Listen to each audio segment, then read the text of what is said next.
ওকে, তাহলে আমরা এখন যেটা দেখবো সেটা হচ্ছে যে ব্যাংক রিকনসিলিয়েশন কুইকবুকসে কিভাবে আমরা ব্যাংক রিকনসিলিয়েশন চেক করব, রিভিউ করব এবং কিভাবে আমরা ব্যাংক রিকনসিলিয়েশন করব। তো আমরা যে ক্লায়েন্টে আজকে কাজ করবো সেটা হচ্ছে আলেকজান্ড্রা রিভস পিএলসিসি। আমরা এই ক্লায়েন্টটা হচ্ছে আমার জন্য একটা নতুন একটা ক্লায়েন্ট। তো এই ক্লায়েন্ট যখন একটা নতুন ক্লায়েন্ট আসে তখন আমরা যে কাজটা করি, প্রথমে যখন আমরা এই একটা নতুন ক্লায়েন্ট আসলে আপনি দেখেন এখানে আমার ব্যাংক ফিড, আমরা জানি যে ব্যাংকের যে কানেকশন সেটা আমরা ডান পাশে দেখতে পাই এখানে, এবং হচ্ছে আমরা এখান থেকেও ব্যাংকিং সেন্টার থেকেও আমরা বাম পাশের ব্যাংকিং সেন্টার থেকেও আমরা সেখানে যেতে পারি। তো আমরা ওকে, এক মিনিট একটু লাইনে থাকেন।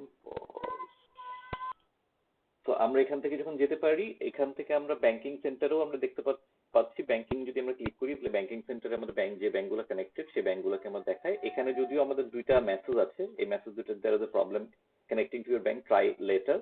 তো এখানে আমরা এইখান থেকে আমরা যদি আপডেট করার চেষ্টা করি, এখানে জাস্ট আপডেট বাটনে ক্লিক করার পরে যদি দেখি প্রবলেমটা সলভ হয়ে গিয়েছে, দ্যাটস ফাইন। যদি দেখি প্রবলেমটা সলভ হয়নি তাহলে সেক্ষেত্রে আমাদের মানে যে ক্লায়েন্ট, সেই ক্লায়েন্টের সাথে কথা বলতে হবে। ক্লায়েন্টের সাথে কথা বলে আমাদের এখানে ব্যাংক ফিডটা কানেক্ট করতে হবে। যদি ব্যাংক ফিড কানেক্ট করা না যায়, যদি ব্যাংক ফিডে কোনো সমস্যা থাকে, তাহলে আমাদেরকে যেটা করতে হবে, আমাদেরকে ম্যানুয়ালি এই ট্রানজেকশনটা ইম্পোর্ট করতে হবে। যেরকম এই যে এমএক্স এর ব্যাংক ফিড, এখানে আমরা দেখতে মানে মনে হচ্ছে যে এমএক্স এর ব্যাংক ফিড এটা আমার এটা সলভ হয়ে গিয়েছে। তো এখানে আমরা 29টা ট্রানজেকশন দেখতে পাচ্ছি। যদিও এমএক্স এ একটা প্রবলেম আছে, আমি গতকালকে যখন আমরা রিভিউ করছিলাম তখন আমি সেই জিনিসটা চেক করেছি যে এমএক্স এর আমার এখানে মানে একটা প্রবলেম আছে। সেই প্রবলেমটাই আমি এখন আমরা একটু দেখব যে আসলে কি প্রবলেম। আমি সেই প্রবলেমটা আমরা দেখার চেষ্টা করব। এর বাইরে আমাদের এমএক্স এর যে প্রবলেমটা আছে সেটা তো আমরা দেখব।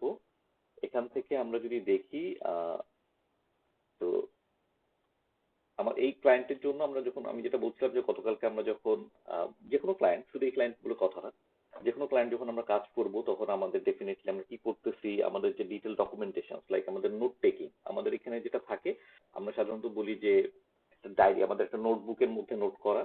তো যখন আমরা ডিজিটালি কাজ করব তখন নোটবুকটাকে আমরা ডিজিটালাইজ করে ফেললাম। তো আমার এখানে নোটবুকের মধ্যে আমি আমি সাধারণত গুগল নোট ইউজ করি, not Google note, Google doc use করি টু টেক নোটস। এবং এখানে এটা কোলাবোরেশনের জন্য অনেক ইফেক্টিভ। তো এখানে আমরা দেখতে পাচ্ছি যে আমরা এখানে নোট নিচ্ছিলাম যে আমার এখানে ক্লায়েন্ট সে হচ্ছে আমাকে আহ, বলেছে যে সে সবগুলো ব্যাংক কানেক্ট করেছে এবং এখানে ব্যাংক কানেক্টেড সেটা আমরা দেখতে পেয়েছি। যে চেজের জন্য চেজ, আমরা এমএক্স এর প্রবলেমটা জাস্ট দেখাই যে এমএক্স এর প্রবলেমটা কি, বাট এমএক্স এর প্রবলেমটা দেখানোর পরে আমরা চলে যাবো যে আমার চেজটা আমরা কিভাবে, চেজ এখানে আরেকটা অ্যাকাউন্ট আছে যেটা যেটা অলরেডি ক্লোজ, সেই অ্যাকাউন্টটাকে আমরা কিভাবে রিকনসাইল চেক করবো, রিভিউ করবো আর কি, রিকনসিলেশন। ওকে, তো এমএক্স এর প্রবলেমটা আমরা যদি দেখতে চাই, এমএক্স প্রবলেমটা এখানে চারক অ্যাকাউন্টে যদি আমরা যাই, চার্ট অ্যাকাউন্টে গিয়ে যদি আমি এখানে দেখি ক্রেডিট কার্ড, ক্রেডিট কার্ডে এখানে আমরা দেখতে পাচ্ছি দুইটা এমএক্স এর কার্ড। এবং এখানে আমরা যদি এই রেজিস্টারে যাই, তাহলে আমরা এখানে দেখতে পাচ্ছি যে এখানে আমি যদি ডেট অনুযায়ী সর্ট করি জিনিসটাকে, তাহলে আমরা দেখতে পাচ্ছি এখানে আমার 13 তারিখ, জানুয়ারি মাসের 13 তারিখ পর্যন্ত এখানে ট্রানজেকশন এই অ্যাকাউন্টে আছে 13008। এবং এখানে আমার আরেকটা এমএক্স এর কার্ড এখানে 1018, সেটা আমার 1/22 থেকে। তো মাঝখানে কিছু ট্রানজেকশন হয়তো বা নাই। এবং এখানে আমাদের যে ট্রানজেকশন যেটা এসেছে সেটা হচ্ছে যে আমার 1732 টাকা ব্যালেন্স, 1732 টাকা। আর আমার এর আগের যে অ্যাকাউন্টটা ছিল সেই অ্যাকাউন্টে আমরা দেখতে পাচ্ছি যে এখানে আমার ব্যালেন্স কত ছিল, -407.03। তো এমএক্স এরও আমার স্টেটমেন্ট প্রয়োজন এবং ক্লায়েন্ট আমাকে যেটা বলেছে সেটা হচ্ছে যে স্টেটমেন্ট গুলা সে আমাকে বলেছে যে এমএক্স এর স্টেটমেন্ট সে সবগুলা তার এখনো অ্যাক্সেসেবল না। she has requested the statement from website, so say statement পাইলে আমাকে দিবে এবং তখন আমরা এটা চেক করব। এর বাইরে আমাদের এখানে আমরা যেটা দেখতে পাচ্ছিলাম যে এখান থেকে আমাদের ক্রেডিট কার্ডের মধ্যে আমরা এখানে ক্রেডিট কার্ডে এমএক্স, এই যে চেস ক্রেডিট কার্ড, তো চেস ক্রেডিট কার্ড এটা কানেক্টেড না। কারণ কানেক্টেড না এই কারণে, এই ক্রেডিট কার্ডটা আসলে আমাদের এখানে আমরা যেটা দেখতে পাচ্ছি যে রিকনসাইল টু 3/11/2020। এবং একই সাথে আমাদেরকে মানে এটাও আমরা জানি যে এই টেস্ট ক্রেডিট কার্ডটা অলরেডি ক্লোজ, এই কার্ডটা, এই অ্যাকাউন্টটা আর ইউজ হচ্ছে না। তো আমাদের এখন অবজেক্টিভ যেটা, আমরা এখন যে কাজটা করবো সেটা হচ্ছে যে আমরা এই কার্ডটাকে রিভিউ করব। তো যেহেতু আমরা এই কার্ডটাকে রিভিউ করব, আমরা একটু যদি দেখি কিভাবে আমরা কার্ডটাকে রিভিউ করতে পারি।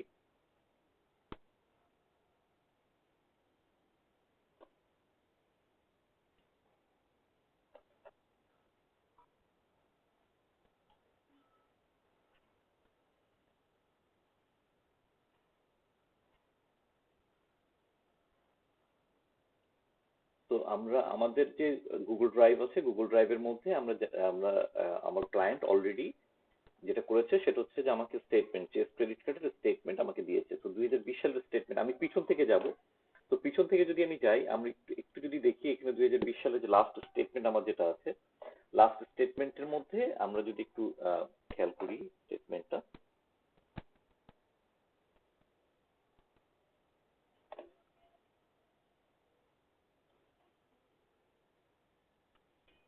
তো লাস্ট স্টেটমেন্টে আমরা যেটা দেখতে পাচ্ছি যে আমার ব্যালেন্স হচ্ছে -46.08, এবং এখানে আমার ব্যালেন্স -46.08, এবং এখানেও আমার ব্যালেন্স হচ্ছে -46.08। সুতরাং, এবং এটা কত তারিখের ব্যালেন্স আমরা যদি একটু খেয়াল করি, কত তারিখের ব্যালেন্স, স্টেটমেন্টের ডেট হচ্ছে, আমরা যদি নিচে আসি তাহলে আমরা দেখতে পাবো এটা হচ্ছে 3/11 পর্যন্ত, 3/11 পর্যন্ত এটার ব্যালেন্স হচ্ছে। তো 3/11, এবং আমার এখানে রিকনসাইল টু 3/11, সুতরাং এটা কারেক্টলি, এই balance correctly, it is reflecting the correct balance for Chase credit card. So Chase credit card আমার এখানে এটা ঠিক আছে। ওকে, সো আমরা আরেকটা জিনিস আমরা একটু খেয়াল মানে করবো, আমার এখানে শুধুমাত্র এটাই না, আমার কাছে যে স্টেটমেন্ট গুলো আছে, আমি এর আগের যে স্টেটমেন্ট, ফেব্রুয়ারির স্টেটমেন্টটা একটু যদি চেক করি, তাহলে আমি জাস্ট কনফার্ম করার জন্য যে আমার ওই ডেটে ব্যালেন্স কি ছিল। তো এখানে আমার ফেব্রুয়ারিতে আমরা দেখতে পাচ্ছি যে আমার এখানে ব্যালেন্স ছিল হচ্ছে 9.92, এবং কোন ডেটে এই ব্যালেন্সটা ছিল আমার, ফেব্রুয়ারি 11 তারিখে 9.92। তো আমি যদি এখান থেকে গিয়ে দেখে আসি আমার রেজিস্টারে ফেব্রুয়ারির 11 তারিখে আমার ব্যালেন্স কত ছিল। তো ফেব্রুয়ারির 11, এখানে ফেব্রুয়ারির 11 মানে হচ্ছে আহ, এই ডেটে, এই ডেটের পরে আর যেহেতু কোনো ট্রানজেকশন নেই, তো ফেব্রুয়ারি 11 9.92, তো এটাও কারেক্ট। আমি যদি এর আগের স্টেটমেন্টটাতে একটু যাই, জানুয়ারির স্টেটমেন্টটাতে যদি আমি একটু যাই, তাহলে আমি দেখতে পাচ্ছি জানুয়ারি স্টেটমেন্টে আমার এখানে ব্যালেন্স ছিল হচ্ছে 1023.93, এবং সেটা 1/11-তে, 1023.93 1/11। তো আমি যদি 1/11-র ব্যালেন্সটা যদি আমি একটু দেখি, 1/11 এই ডেটে 1023.93, দ্যাটস অসম আমার এখানে। এবং আমি ফাইনালি যেটা কনফার্ম করবো সেটা হচ্ছে ডিসেম্বরের ব্যালেন্সটা আমার একটু কনফার্ম করবো। ডিসেম্বর 2019, ডিসেম্বর 2019 স্টেটমেন্টটা আমরা ক্লায়েন্টের কাছ থেকে পেয়েছি। তো এখানে গিয়ে আমরা যদি দেখি 299.31, তো ডিসেম্বর 2019, তার মানে এটা কত তারিখের ব্যালেন্স ছিল, এটা ব্যালেন্স ছিল হচ্ছে আমার 12/11/2019। তো 12/11/2019, তার মানে এই ডেটে 29931। তো তার মানে আমার এই অ্যাকাউন্টের ব্যালেন্স আমার পুরোপুরি রিকনসাইল করা আছে। কিন্তু আমার এখানে একটা অ্যাকাউন্ট আছে, আমি আপনাকে একটু দেখাই। আমার এখানে একটা অ্যাকাউন্ট আছে, যে অ্যাকাউন্টটা হচ্ছে আমরা বলছি P first bank checking, P first bank checking. এই অ্যাকাউন্টে আমার যে কি প্রবলেম, সেই প্রবলেমটা যদি আমরা একটু দেখি, আমরা একটু বোঝার চেষ্টা করি যে এই অ্যাকাউন্টে আমার প্রবলেমটা কি। এই অ্যাকাউন্টে আমরা দেখতে পাচ্ছি যে আমার এখানে আহ,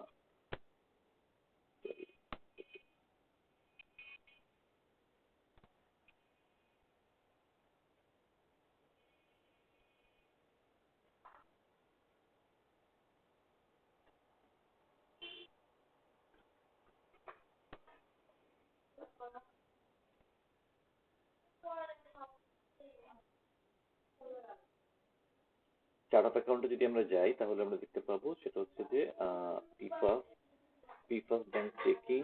এখান থেকে আমরা যদি দেখি রেজিস্টার,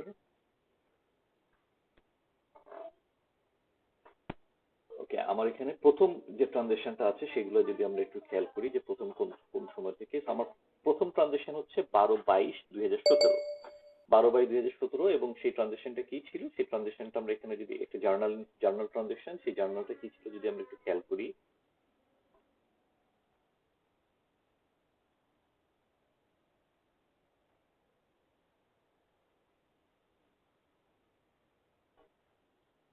আমাকে বলেছে যে ওপেনিং ব্যালেন্স ইকুইটি, এখানে জাস্ট ওপেনিং ব্যালেন্স ইকুইটি 12/2017। আচ্ছা, আমাদের কাছে স্টেটমেন্ট, এই অ্যাকাউন্টের স্টেটমেন্ট যদি আমরা একটু দেখি যে কোন সময় থেকে আমাদের কাছে স্টেটমেন্ট আছে। তো এটা হচ্ছে আমার ফার্স্ট ব্যাংক, পি ফার্স্ট মানে ফার্স্ট ব্যাংকের আমার 2018 সালের স্টেটমেন্ট। 2018 কোন মাস থেকে আমার কাছে স্টেটমেন্ট আছে? 2018 জানুয়ারি মাস থেকে আমার কাছে স্টেটমেন্ট আছে। তো 2000 জানুয়ারি এখানে আমরা যেটা দেখতে পাচ্ছি, এবং এখানে দেখেন কারেক্টলি, তো 12/22/2017, যে 12/22/2017-তে আমরা এখানে বলেছে যে ওপেনিং ব্যালেন্স ইকুইটি মানে 2011.53। তো এই যে ব্যালেন্স, আমার কিন্তু এই ব্যালেন্সটাই আমার এখানে যে জার্নালটা দিয়েছে যে 2011.53। আচ্ছা, এবং এটার সাথে শুধু এখানে একটা বিষয় হচ্ছে, আপনি একটা জিনিস খেয়াল করবেন যে এখানে যে জার্নালটা দিয়েছে এখানে বলেছে ওপেনিং ব্যালেন্স ইকুইটি। আমরা যদি আমরা একদমই স্টার্ট করি, এটা ডিফল্ট হচ্ছে ওপেনিং ব্যালেন্স ইকুইটি, কিন্তু এটা আমরা ওপেনিং ব্যালেন্স ইকুইটি না দিয়ে আমি সাধারণত এটাকে shareholder distribution, shareholder contribution ডিস্ট্রিবিউশনের মধ্যে দিয়ে আমি সাধারণত পাস করি। এবং সেক্ষেত্রে মানে এই অ্যাকাউন্টটাই আমি প্রেফার করি। বাট আমি এখানে কোনো কিছু করছি না, যেহেতু আমার 2017 সালের ট্রানজেকশন। তো আমি 2017 সালের ট্রানজেকশন আমি কোনো কিছু করব না, তো যেটা যেভাবে ছিল।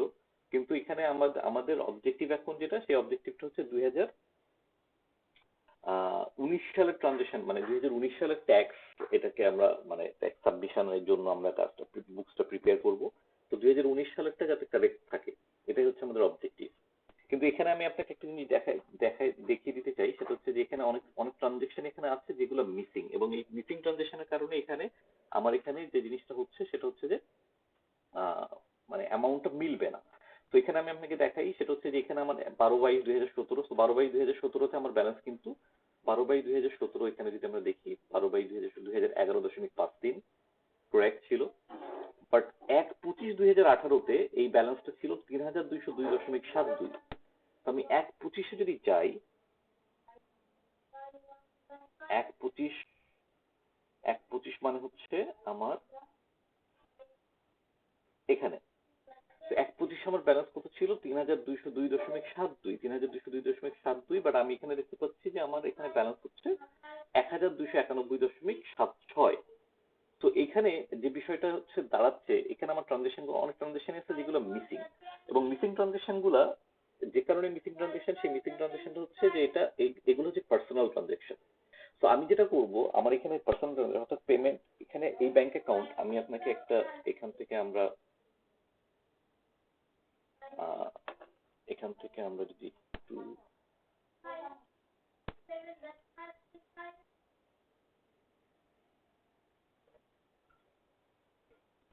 এখান থেকে যদি আমরা দেখি, তাহলে আমরা করতে পারবো।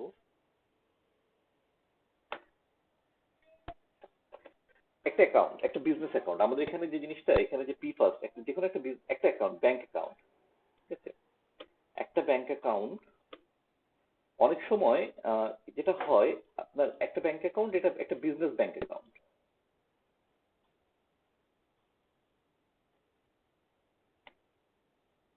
সেটা একটা বিজনেস ব্যাংক অ্যাকাউন্ট।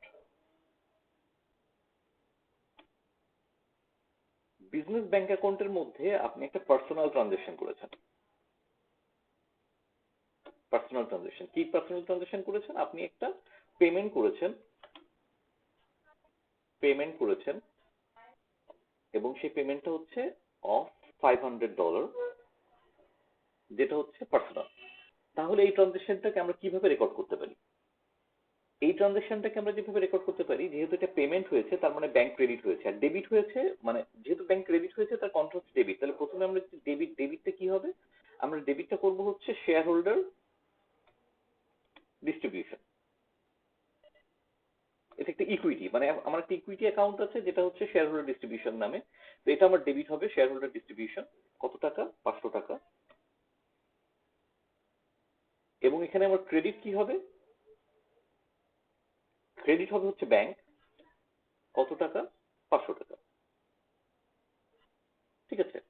তাহলে আমার আমার ইকুইটি কমে যাচ্ছে, কারণ আমি একটা বিজনেস অ্যাকাউন্টের মধ্যে দিয়ে আমি একটা পার্সোনাল ট্রানজেকশন করছি, সুতরাং যে কারণে আমার ইকুইটি কমে যাচ্ছে, কারণ বিজনেস থেকে আমি টাকা উঠিয়ে ফেলছি। তাই না? লজিকটা হচ্ছে যে আমি বিজনেস থেকে টাকাটা উঠিয়ে ফেলেছি, এজন্য আমার ইকুইটি কমে গিয়েছে। ঠিক আছে? ঠিক একইভাবে আমি যদি একটু সিনারিওটাকে উল্টে দিই, আমি যদি বলি এটা আমার একটা personal account, personal bank account,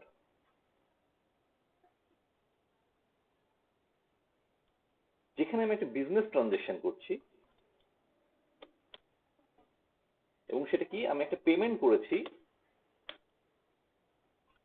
500 টাকা,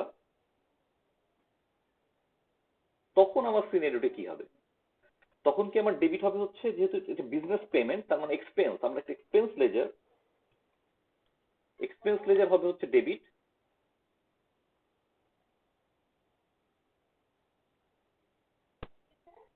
এবং আমার ক্রেডিট হবে হচ্ছে শেয়ার হোল্ডার ডিস্ট্রিবিউশনের ইকুইটি।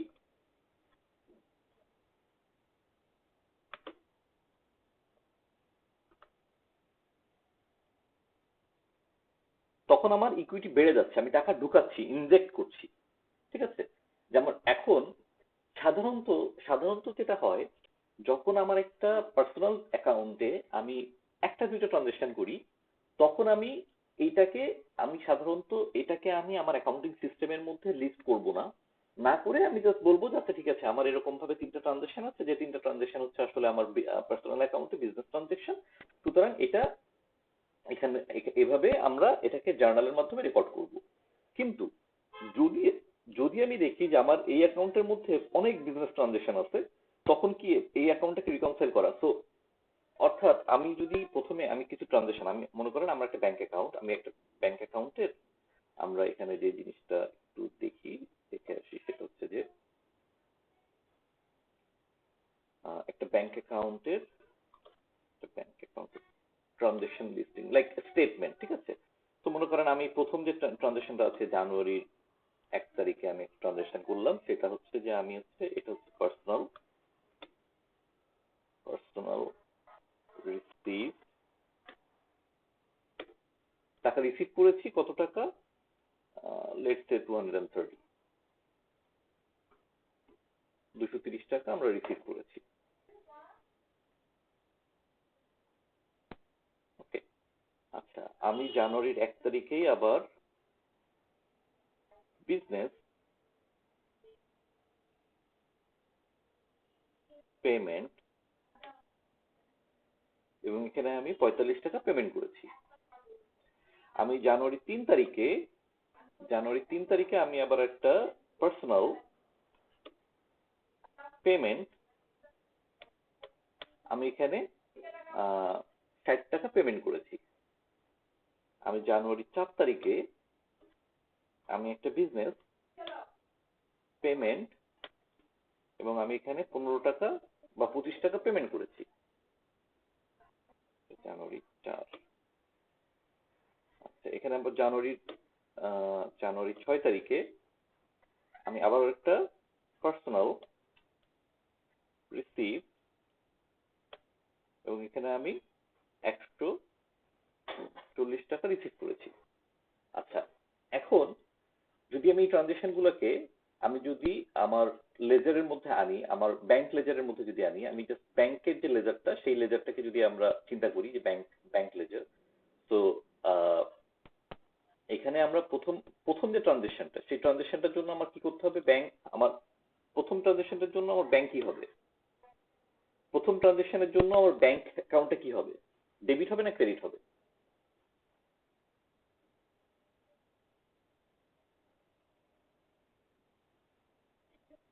প্রথম যে ট্রানজেকশনটা আমরা করেছি, এই ট্রানজেকশনটার জন্য ব্যাংক অ্যাকাউন্টে কি ডেবিট হবে নাকি ক্রেডিট হবে?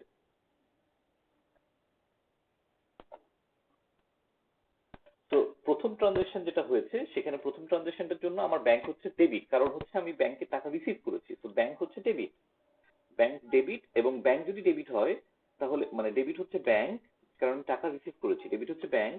এখানে ক্রেডিট কি হচ্ছে, টাকা রিসিভ করেছি এবং পার্সোনাল, সুতরাং ক্রেডিট হচ্ছে এটা আমি টাকা রিসিভ করেছি, এবং ক্রেডিট হচ্ছে আমার share holder distribution, shareholder distribution. তো এটা আমার টাকা ঢুকলো কারণ আমার নিজের টাকা, ঠিক আছে? তাহলে শেয়ার হোল্ডার ডিস্ট্রিবিউশন অ্যাকাউন্টে। আচ্ছা, এর পরে যে ট্রানজেকশনটা, সেটা হচ্ছে আমার ব্যাংক হচ্ছে ক্রেডিট, ডেফিনেটলি আমার ব্যাংক হচ্ছে ক্রেডিট। তো এখানে হচ্ছে ব্যাংকের থেকে, আচ্ছা আমি এইভাবে না করে আমি যদি এই জিনিসটাকে এইভাবে করি,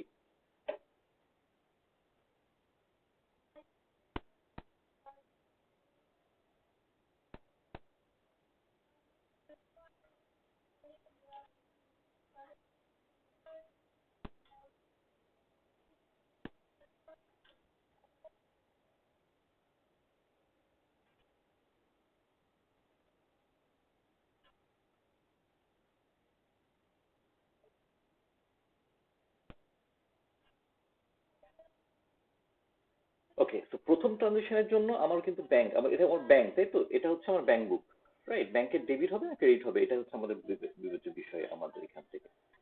আচ্ছা, আমার আরেকটা জিনিস আমরা করবো, সেটা হচ্ছে যে আমি এখানে একটু যদি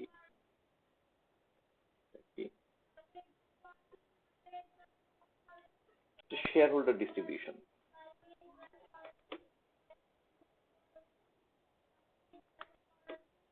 হ্যাঁ এই দুটো অ্যাকাউন্ট আমরা একটু যদি চেক করি, তাহলে প্রথম যে ট্রানজেকশনটা যেন আমরা রিসিভ করলাম এটা হচ্ছে 230 টাকা, তাহলে আমার ব্যাংক ডেবিট হবে 230, ঠিক আছে? এবং শেয়ার হোল্ডার ডিস্ট্রিবিউশন আমার এখানে ক্রেডিট হবে 230।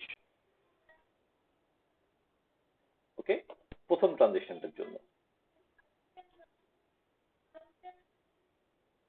ওকে, তো প্রথম ট্রানজেকশনটা আমরা এই ট্রানজেকশনটা আমরা কভার করলাম। দ্বিতীয় ট্রানজেকশনের জন্য আমরা পেমেন্ট করছি, এবং এখানে আমার এই যে শেয়ার হোল্ডার ডিস্ট্রিবিউশন, তো এখানে এটা শেয়ার হোল্ডার ডিস্ট্রিবিউশনের কিছু না, এটা যেহেতু বিজনেস পেমেন্ট, আমার ব্যাংক হবে ক্রেডিট, ব্যাংক আমার এখানে 45 টাকা ক্রেডিট হবে, এবং শেয়ার হোল্ডার ডিস্ট্রিবিউশন অ্যাকাউন্টে আমার কোনো ইফেক্ট পড়বে না, কারণ এখানে আমার যে ডেবিট হবে সেটা আমার business debit, like expense debit হবে, ঠিক আছে? তো শেয়ার হোল্ডার ডিস্ট্রিবিউশন অ্যাকাউন্টে আমার কোনো ইফেক্ট পড়লো না দ্বিতীয় ট্রানজেকশনের জন্য। তৃতীয় ট্রানজেকশনের জন্য আমি বলছি এটা একটা পার্সোনাল পেমেন্ট, পার্সোনাল পেমেন্ট। তো পার্সোনাল পেমেন্ট করলে আমি এখানে share holder distribution account debit হবে, ডেফিনেটলি আমার এখানে একটা ডেবিট হবে 60 টাকা। আচ্ছা, এটা যেহেতু পার্সোনাল পেমেন্ট, এভাবে যত আমার বিজনেস না হলে পার্সোনাল পেমেন্টের জন্য আমি সেটা শেয়ার হোল্ডার ডিস্ট্রিবিউশন অ্যাকাউন্টে আমি সেটা পাস করব। এটা আবার একটা বিজনেস পেমেন্ট, তো বিজনেস পেমেন্টে আমার ব্যাংক জাস্ট ক্রেডিট হবে 25 টাকা।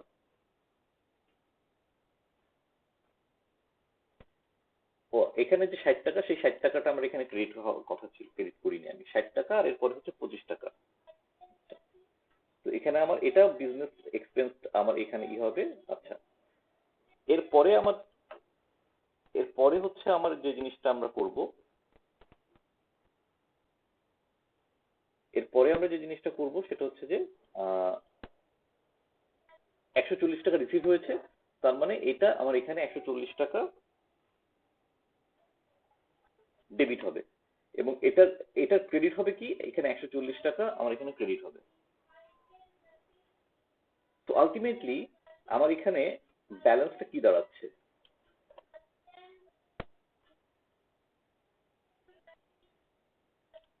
আমার এখানে দাঁড়াচ্ছে হচ্ছে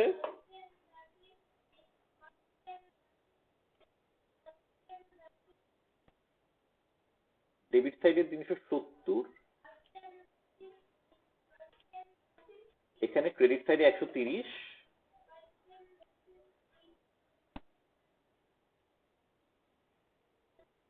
এখানে 60, এবং এখানে হচ্ছে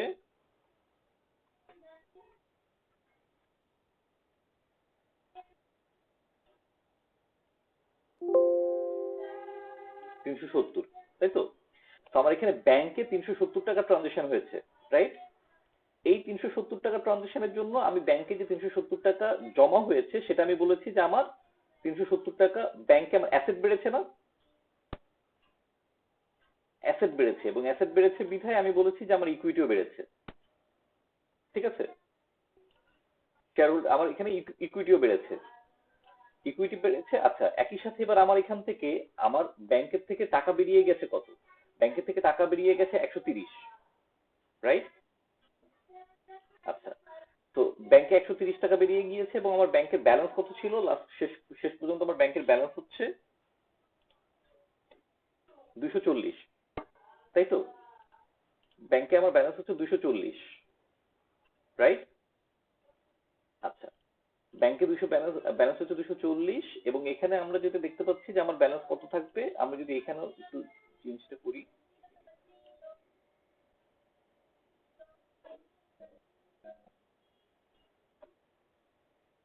তাহলে এখানে আমার ব্যালেন্স থাকার কথা 240, সেটাই আমার ব্যালেন্স হচ্ছে এক্স্যাক্টলি। এবং এই ব্যালেন্সটা ঠিক আছে, এবং আমার এখানে শেয়ার হোল্ডার ডিস্ট্রিবিউশন অ্যাকাউন্টে যেহেতু এখানে আমার পার্সোনাল ট্রানজাকশন কোনটা, পার্সোনাল ট্রানজাকশন হচ্ছে পার্সোনাল পেমেন্ট, পার্সোনাল পেমেন্ট হচ্ছে এই দুইটা, সরি এখানে একটা, আমার পার্সোনাল পেমেন্ট হচ্ছে একটা পেমেন্ট, এবং এখানে সেটা হচ্ছে 60 টাকা পার্সোনাল পেমেন্ট। তো শেয়ার হোল্ডার ডিস্ট্রিবিউশন অ্যাকাউন্টে আমার এখানে যে জিনিসটা হচ্ছে আমার ইকুইটি 370 টাকা আমি বাড়িয়েছি, যেহেতু আমি পার্সোনাল যে টাকাটা রিসিভ করেছি সেই টাকাটা আমি এখানে এভাবে ঢুকালাম। ঢুকানোর পরে আমার পার্সোনাল এখান থেকে যদি আমি, আচ্ছা এখানে আমি আরেকটা ট্রানজেকশন করলে আপনি এই জিনিসটা মনে হয় আরো ক্লিয়ার হবে। আহ, আচ্ছা, এখানে আমরা 7 জানুয়ারিতে পার্সোনাল পেমেন্ট 240, ঠিক আছে। তাহলে পার্সোনাল পেমেন্ট যদি 240 হয়, তো এখানে আমি 240 টাকা পেমেন্ট করেছি, ঠিক আছে। আমার ব্যাংকে কোনো ব্যালেন্স নাই, ব্যাংকের এখানে ক্রেডিট হয়েছে 240, ঠিক আছে। আচ্ছা, আমার ব্যাংকে কোনো ব্যালেন্স নাই, আমার ইকুইটি এখানে যে জিনিসটা হলো, আমার ইকুইটি কত বাড়লো, ইকুইটি ফাইনালি বাড়লো হচ্ছে 70 টাকা না? শেয়ার হোল্ডার ডিস্ট্রিবিউশনে ক্রেডিট সাইডে 70 টাকা না আমার ব্যালেন্স, কারণ আমি 240 টাকা তো উঠিয়ে নিয়েছি পার্সোনাল পেমেন্ট। সো এক্স্যাক্টলি আমার 70 টাকা হচ্ছে ইকুইটি বাড়লো, এবং আমি এখানে আমার এখানে যে পার্সোনাল অ্যাকাউন্ট থেকে বিজনেস পেমেন্ট কত টাকা ছিল, এখানে দেখেন তো,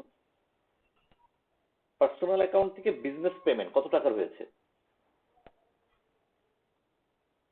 তো পার্সোনাল অ্যাকাউন্ট থেকে বিজনেস পেমেন্ট হচ্ছে, আমার এখান থেকে পার্সোনাল অ্যাকাউন্ট থেকে বিজনেস পেমেন্ট হচ্ছে এইটা বিজনেস পেমেন্ট, আর এইটা আমার বিজনেস পেমেন্ট। তার মানে কত টাকা?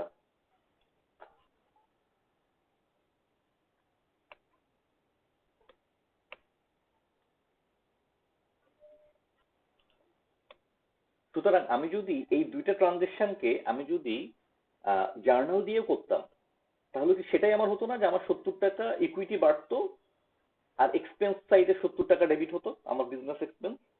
জার্নাল দিয়ে করলেও তাই হতো না? সুতরাং জার্নাল দিয়ে করি আর আমি অ্যাকাউন্টটাকে মানে আমার কুইকবুক সিস্টেমের মধ্যে রেখে দিয়ে যদি আমি করি, আমার আলটিমেটলি একই জিনিস দাঁড়ায়। এই জিনিসটাই আমি বোঝাতে চেয়েছি। তো সেই জিনিসটা কি বুঝতে পেরেছেন?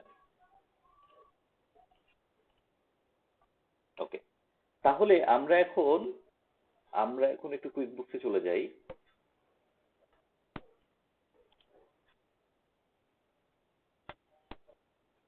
তো কুইকবুকসে গিয়ে আমরা যেটা দেখতে পাচ্ছি যে আমার এখানে ব্যালেন্স কত ছিল, 3,202 টাকা 72 পয়সা। বাট এইখানে আমার ব্যালেন্স কত, এবং এখানে আমি যদি দেখি রিকনসাইল যদি আমি করার চেষ্টা করি,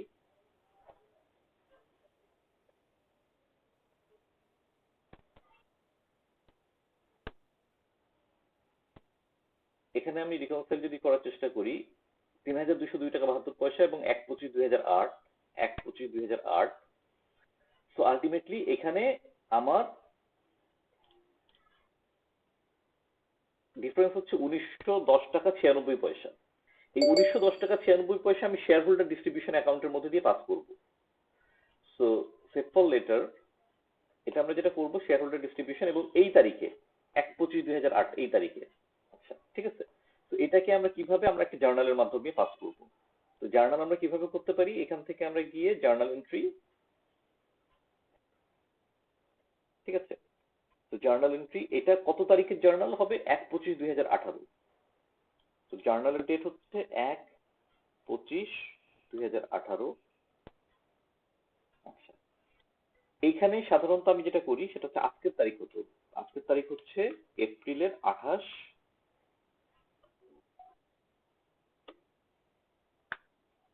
ঠিক আছে। অ্যাডজাস্টিং জার্নাল এন্ট্রি আজকে আজকে যেটা আমি পোস্ট করতেছি, আমরা যেটা করব সেটা হচ্ছে যে আমার এখানে ব্যাংকের ব্যালেন্সটা কি আছে, ব্যাংকের ব্যালেন্সটা কম আছে, তাই তো? তাহলে ব্যাংকের ব্যালেন্সটা বাড়াতে হবে। আমার এখানে ব্যালেন্স হচ্ছে ৩,২০০, এখানে ব্যাংকের ব্যালেন্স বাড়াতে হবে, তার মানে ব্যাংক ডেবিট হবে, তাই তো? আমার ব্যাংক যেটা সেটা ডেবিট হবে, এই ব্যাংকটা ডেবিট হবে, কত টাকা ডেবিট হবে, এই টাকাটা ডেবিট হবে। আর এটা ক্রেডিট হবে কি, শেয়ার হোল্ডার ডিস্ট্রিবিউশন অ্যাকাউন্ট, ঠিক আছে? The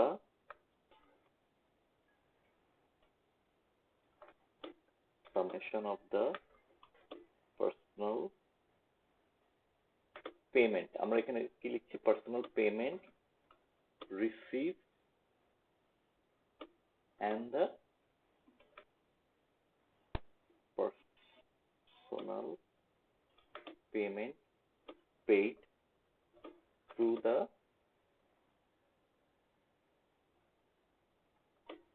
PFAS bank account during, কোন পিরিয়ড থেকে কোন পিরিয়ড, 12/22/2017 থেকে 12/22/2017 টু 1/25/2018, 1/25/2018।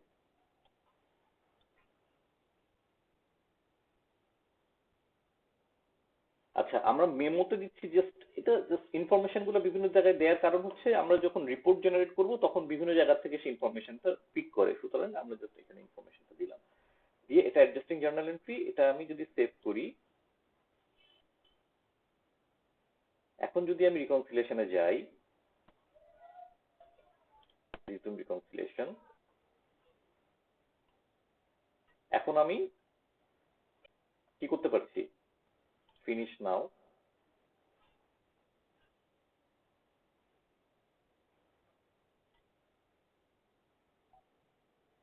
এবং রিকনসিলেশনে সবসময় আমরা যে জিনিসটা করব,